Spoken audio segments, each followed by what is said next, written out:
Welcome to Mara media. నేను మీ కేవీఆర్. ఆంధ్రప్రదేశ్ ఎన్నికలకు మరో వారం రోజులు కూడా టైం లేని సందర్భంలో కొంతమంది అభ్యర్థులు ముందే అంటే ఓటమిని ఊహించి కావచ్చు, లేదంటే కేసుల ఒత్తిళ్ల రూపంలో కావచ్చు, ముందే చేతులెత్తేసిన పరిస్థితి.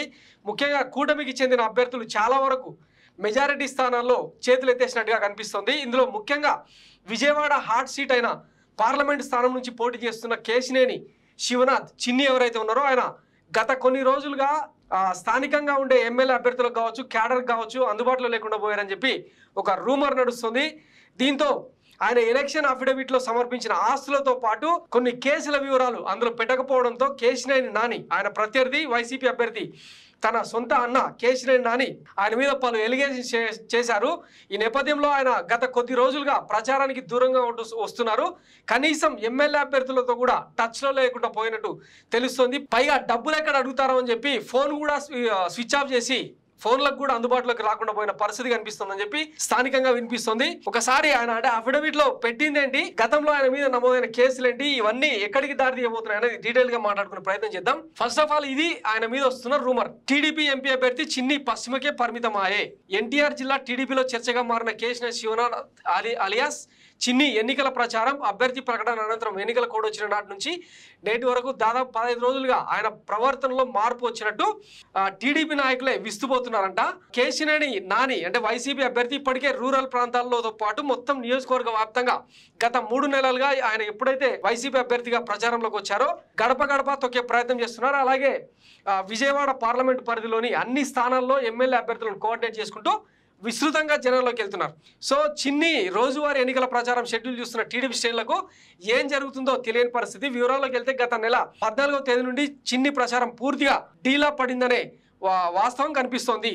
ఏప్రిల్ 14న 18న మైలవరం అభ్యర్థి వసంత కృష్ణప్రసాద్తో కనిపించిన చిన్ని మరోసారి మైలవరం ముఖం చూడలేదు. గత 20 రోజుల్లో 20వ తేదీన నందిగామలో కనిపించిన కేశినేని చిన్ని మళ్ళీ ఎక్కడ ప్రచారంలో 10 రోజుల పాటు కనపడలేదు. ఆ తర్వాత 17వ తేదీన జగ్గైపేటలో ఒకసారి అలా వచ్చినట్టు మెరిసి వెళ్ళిపోయారు. ఇక విజయవాడ తూర్పులో 20వ తేదీన చిన్ని కనిపించారు. ఇక సెంట్రల్ లో కనీసం అడుగు పెట్టలేదు. 19న కేశినేని చిన్ని తన నామినేషన్ తర్వాత తిరువూరు, జగ్గైపేట, నందిగామ అభ్యర్థుల నామినేషన్ లో కాసేపు కనిపించి మాయమైపోయారు. చిన్ని నామినేషన్ కార్యక్రమంలో కనిపించిన నియోజకవర్గ ఎమ్మెల్యే అభ్యర్థులు ఎందుకు ఇలా జరుగుతుందని ప్రశ్నిస్తున్నారు. అయితే గత నెల రోజులుగా విజయవాడ పశ్చిమలో తన సోదరి తనయుడు తాను కూడా వరుసగా ప్రచారం చేస్తూ వస్తున్నారు. పశ్చిమ కూటమి అభ్యర్థితో కాకుండా తన దారిని తాను ప్రచారం చేసుకోవడం కూడా టీడీపీ శ్రేణులకు అర్థం కాని సమస్యగా మారింది. అక్కడ స్థానిక నాయకులు బుద్ధా మీరాలు కూడా చిన్నితో కాకుండా సుజనా చౌదరితో ప్రచారంలో పాల్గొంటున్నారని మరో దీన స్థితి అనమాట. చిన్ని ఆలోచన ఏంటి, అసలు విజయవాడ పశ్చిమలో మాత్రమే చిన్ని ప్రచారం ఎందుకు చేస్తున్నారు, మిగిలిన 6 నియోజకవర్గాల నాయకులకు చిన్ని పొసగడం లేదా, చిన్ని చేయించుకున్న సర్వే ఫలితాల్లో ఏముంది, అసలు బరిలో ఉన్నాడా, ఉన్నది 10 రోజులు,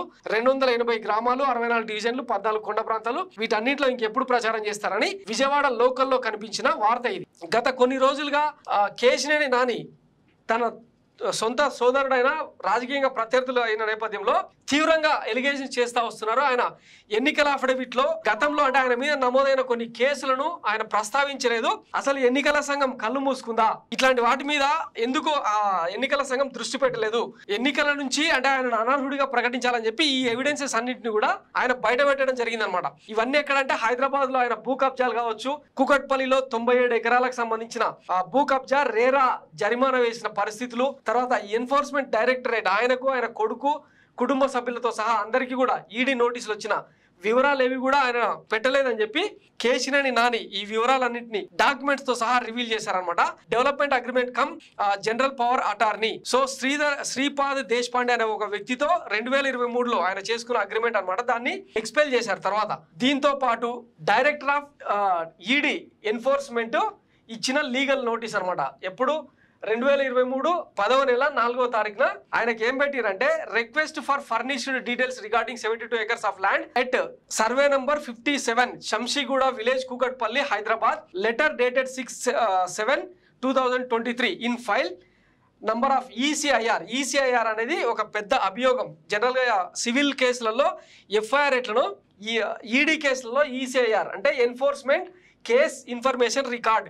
ఒకసారి ఇది కనుక ఫైల్ అయింది అనుకోండి, ఆయన దోషి కిందనే లెక్క.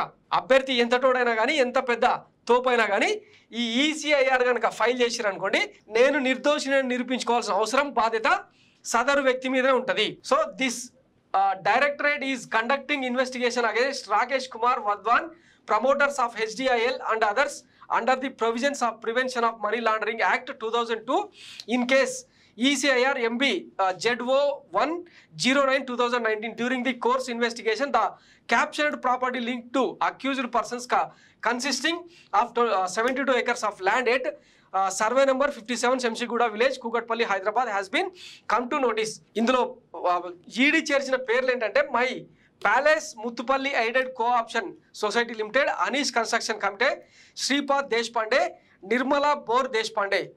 సో ఇట్లా వీళ్ళ పేర్లు కూడా మెన్షన్ చేశారనమాట. ఈ కేసులో ఎవరు కేశినేని శివనాథ్ చిన్ని ఎవరైతే ఉన్నారో ఆయన పేరు కూడా వెలుగులోకి వచ్చిందనమాట. ఇది మరొక అడ్వకేటు కేశినేని శివనాథ్కు పంపించిన లీగల్ నోటీస్, ఇంటర్లోకటరీ అప్లికేషన్ నంబర్ అని చెప్పి మై ప్యాలెస్ మ్యూచువల్లీ ఎయిడెడ్ పేరుతో ఆయనకు లీగల్ నోటీసులు పంపించారనమాట. ఇవన్నీ ఎక్కడ కూడా తన ఎన్నికల నామినేషన్లో అఫిడవిట్ సమర్పిస్తారు కదా, తన మీద ఉన్న కేసులను ప్రతిదీ ఎన్నికల సంఘం దృష్టికి తీసుకెళ్లాల్సిన అవసరం ఉంటుంది. ఆ డాక్యుమెంట్లను కూడా అటాచ్ చేయాల్సి ఉంటుంది.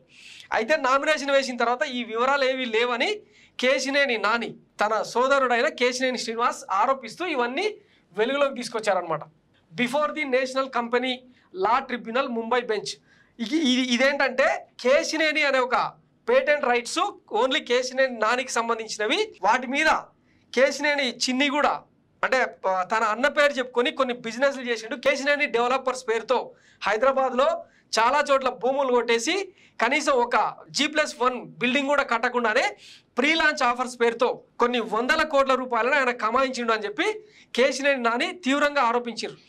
ఈ డబ్బులతోనే కేశినేని చిన్ని ఎవరు నారా లోకేష్ యువగలం పాదయాత్రకు సంబంధించి మొత్తం ఖర్చులన్నీ ఆయననే భరించాడన్నది అతిపెద్ద ఆరోపణ. ఇకపోతే దానికి సంబంధించి అంటే కేశినేని చిన్నిని హైలైట్ చేస్తూ ఈనాడు పేపర్లో గతంలో పుంకాలుగా కథనాలు కూడా వచ్చినాయి. కొన్ని వందల కోట్లకు అధిపతి అయిన కేశినేని చిన్ని ఈరోజు ఎన్నికల అఫిడవిట్లో కేవలం 20-25 కోట్లకు సంబంధించిన ప్రాపర్టీస్ మాత్రమే ఉన్నాయి తన మీద తన ఫ్యామిలీ మీద అని చెప్పి అందులో మెన్షన్ చేసిండు. సో ఈ వివరాలన్నీ రావాలని చెప్పి ఈనాడు పత్రికను కూడా ఎండార్స్ చేసిరు అనమాట. సో ఈ నేపథ్యంలో తన అభ్యర్థితో ఒకవేళ రేపు పోటీ చేసి గెలిచినా కూడా ఈ కేసు కోర్టుల్లోకి వెళ్తుంది. మళ్ళా అదొక పెద్ద తతంగం. తన అభ్యర్థితో రద్దయితే పెట్టిన డబ్బులన్నీ బొక్క అని చెప్పి ఆయన భావించిన తరుణంలోనే ఈరోజు విజయవాడ పార్లమెంటరీ పరిధిలోని మిగతా అభ్యర్థులు ఎవరికి కూడా ఆయన అందుబాటులో లేకుండా పోయిన పరిస్థితి కనిపిస్తుంది. సో విజయవాడ నియోజకవర్గంలో ఇన్ని నియోజకవర్గాలు ఉంటాయన్నమాట. 7: Tiruvuru, Vijayawada west, central, east, Mylavaram, Nandigama, Jaggayyapeta. ఈ నియోజకవర్గాల్లో ఎక్కడ కూడా ఒక సెంట్రల్లో తప్పిస్తే ఆయన ఎక్కడ ప్రచారం చేస్తున్న విజువల్స్ కానీ పరిస్థితి కానీ లేదు. మరి ఆయన ఎక్కడ పోయిండు, ఫోన్లో కూడా అందుబాటులోకి లేకుండా ఎటు గాయపడింది అన్నది ఇప్పుడు టీడీపీ శ్రేణులకు కూడా అంతుచిక్కని విషయం అనమాట. దీని మీద ఒకసారి గతంలో కేశినేని చిన్ని అంటే తన ఎంపీ స్టిక్కర్ను కూడా అడ్డగోలుగా వాడుకొని అధికార దుర్వినియోగానికి పాల్పడ్డాడని చెప్పి గతంలోనే అటు లోక్సభ స్పీకర్కు పార్లమెంటరీ వ్యవస్థకు ఆయన కంప్లైంట్ కూడా చేసిండు. ఇవన్నీ ఇప్పుడు వెలుగు చూస్తున్నాయి అనమాట. ఒకసారి అవి మీకు వినిపిస్తా. తర్వాత నా కార్ నెంబర్ 4 కార్ నెంబర్ మార్చుకుని జనరల్ గా మన పార్లమెంట్ లో ప్రతి ఎంపీకి ఒక స్టిక్కర్ ఇస్తుంది, కార్ స్టిక్కర్.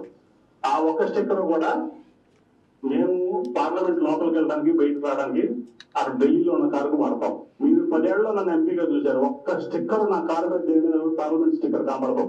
ఇక్కడ కానీ ఎక్కడ కానీ ఒక ఢిల్లీలో ఒక కారు తప్ప, అది నేను పార్లమెంట్ లోపలికి వెళ్ళి బయట రావడం తప్ప కనపడతాం. అటువంటి కొన్ని వందల ఫేక్ స్టిక్కర్లు ప్రింట్ చేసి రియల్ ఎస్టేట్ దందాల కోసం ఫేక్ స్టిక్కర్లు ప్రింట్ చేసి హైదరాబాద్ లో కేసీఆర్ నాని తమ్ముందని చెప్పుకుని కొన్ని వందల దందాలు చేశాడు. అతనే మహానాడికి వెళ్తా 2022 మహానాడికి మహానాడికి వెళ్తా తన ఫేస్బుక్ లో పెట్టుకున్నాడు కార్ స్టిక్కర్ ఫేస్బుక్ లో. తర్వాత రిమూవ్ చేశాడు. మీరు బ్యాక్గ్రౌండ్ ఫోటోస్ చేస్తే పోలీసు వాళ్ళకి తెలుస్తుంది. నా భార్య మీద కేసు పెట్టాడు మా అన్న. ఇది ఎఫ్ఐఆర్ కాపీ మీరు చూడండి. ఎవరి మీద కేసు పెట్టా నేను ఎవరి మీద కేసు పెట్టలా.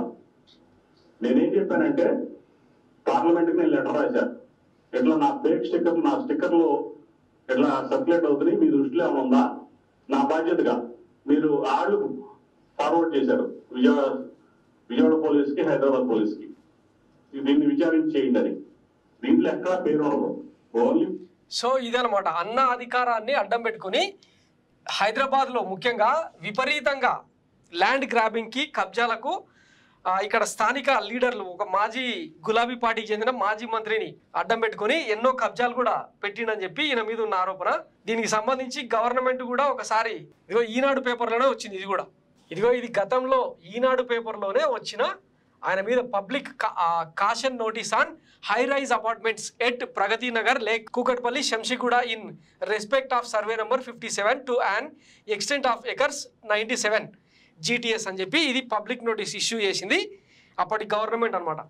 అంటే రేరా యాక్ట్ పరిధిలో ఆయన కబ్జా పెట్టిన భూములకు సంబంధించి ఇట్లా నోటీస్ ఇచ్చిర్రు. ఆ తర్వాత ప్రీలాంచ్ ఆఫర్ల పేరుతో కోట్లు దొబ్బేసి ఈయన తప్పుకున్నాడు అన్నట్టు.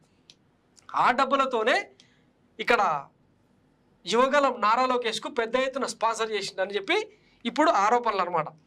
ఇవన్నీ పరిణామాల నేపథ్యంలో ఈయన చేసింది ఏంటంటే పచ్చి మోసాలు. ఈ కేసీఆర్ డెవలపర్స్ అని పెట్టి పచ్చి మోసాలు ఏంటంటే మీరు ఇది తెలంగాణ వాళ్ళు కేసీఆర్ డెవలపర్స్ విధించిన ఫైన్. నువ్వు అమాయక ప్రజలు మోసం చేసి బిల్డింగ్లు కట్టాలని చెప్పి ప్రీలాంచ్ ఆఫర్లో డబ్బులు తీసుకుంటున్నావు కాబట్టి నీకు ఫైన్ వేస్తున్నావు అని చెప్పి ఫైన్ వేస్తుంది. ఆర్డర్ కాపీ తెలంగాణ రేరా ఇచ్చిన ఆర్డర్ కాపీ ఇది. అట్లాగే ఇంకా పెద్ద ఇది ఏంటంటే మీకు తెలియాల్సింది ఏదైనా కలిసింది ఎవరితో తెలుసా? సాహిత్య యంత్ర. విన్నారా సాహిత్య యంత్ర పేరు ఎవరన్నా? జైల్లో ఉన్నాడు తెలుసా? ఎందుకున్నాడు తెలుసా? ఎన్నో వందల మందిని వేల మందిని ప్రీలాంచ్ ఆఫర్ పెద్ద డబ్బులు చేసుకుని బిల్డింగ్లు కట్టకుండా మోసం చేస్తే ఆ కేసులో ఈడీ కేసు ఉంది, ఇది ఉంది, జైల్లో ఉన్నాడు. దాంట్లో అతను కేసేసి స్కామ్ చేశారని చెప్పి రేరా తెలంగాణ రేరా సాహితీ ఇన్ఫ్రాను వీళ్ళిద్దరికీ కలిపి ఫైన్ వేసింది. ఇక ఇన్నారు కదా ఆ సాహితీ ఇన్ఫ్రా డైరెక్టర్ ఎవరు అంటే హెడ్ బోడపాటి, ఆయన ఇప్పుడు జైల్లో ఉన్నాడు. సో ఇట్లాంటి ఆరోపణలన్నీ వెలుగులోకి వస్తున్న తరుణంలో ఇక గెలిచినా కూడా ఒకవేళ అంటే విజయవాడలో పట్టున్న ప్రాంతం కావచ్చు టీడీపీకి గత 2 ఎన్నికలు 2014, 19 2 ఎన్నికలు కూడా ఫ్యాన్ హవాలో కూడా కేశినేని నాని తన సెల్ఫ్ ఇమేజ్తో గెలుచుకుంటూ వచ్చారు. అయితే ఈసారి ఆయన వైసీపీలోకి మారడం, ఆ స్థానం నుంచి సిట్టింగ్ స్థానం నుంచి టీడీపీ అభ్యర్థిగా కేశినేని చిన్ని ఫీల్డ్ అవ్వడం, పోటీ చేయడం ఇప్పుడు టీడీపీకి మైనస్గా మారిందనమాట. ఈ కేసులన్నీ నేపథ్యంలో చూసిరు కదా, తెలంగాణ రేరా కేసు పెట్టింది, ఎన్ఫోర్స్మెంట్ డైరెక్టరేట్ కేసు కూడా మనీ లాండరింగ్ కేసు ఆయన మీద ఇష్యూ అయిన నేపథ్యంలో ఆయన ఇప్పుడు కనపడకుండా పోతున్నాడు అనమాట. డబ్బులు బొక్క, ఖర్చు పెట్టుకోవడం అనవసరం అని చెప్పి ఫైనల్గా ఒక కంక్లూజన్కి వచ్చిన నేపథ్యంలోనే విజయవాడ పార్లమెంటు పరిధిలోని 7 అసెంబ్లీ నియోజకవర్గాల ఎమ్మెల్యే అభ్యర్థులకు ఎవరికి కూడా అందుబాటులోకి లేకుండా పోయినట్టు. అలాగే క్యాడర్ కార్యకర్తలు కూడా ఎవరైనా ఫోన్లు చేసినా కూడా లిఫ్ట్ చేయకుండా అబ్స్కాండ్లో ఉన్నట్టు తాజాగా వినిపిస్తున్న కథనం. సో ఇట్లాంటి అభ్యర్థులకు అందరికీ ఎవరు నారా చంద్రబాబు నాయుడు కోట్లు మూట చెప్తే చాలు, ఆయనకు అభ్యర్థి క్యారెక్టరు, కాండక్ట్ ఇవన్నీ అనవసరం. మనకు మన పార్టీకి అప్పనంగా డబ్బులు దుబ్బుకొచ్చి ఖర్చు పెట్టినా లేదా, ఇది ఒక్కటే ఈక్వేషన్ అనమాట. ఆ ఈక్వేషన్లోనే చెప్పినా కదా, నారా లోకేష్ యువగలం అనే ఓ పాదయాత్రకు మొత్తంగా డబ్బులు దోచిపెట్టిన కారణంగా ఆయనకు ఈరోజు విజయవాడ సీట్ వచ్చిందని స్థానికంగా వినిపించే గుసగుస. సో ఇట్లాంటి అభ్యర్థికి మరి ఓటేయాలన్నా వద్దా అన్నది విజయవాడ ప్రజలకే తెలియాలి. సో చూస్తూనే ఉండండి ఇట్లాంటి ఇంట్రెస్టింగ్ టాపిక్స్తో మళ్ళీ వెళ్తాం. Thanks for watching my media. నేను మీ కేవీఆర్. Thank you.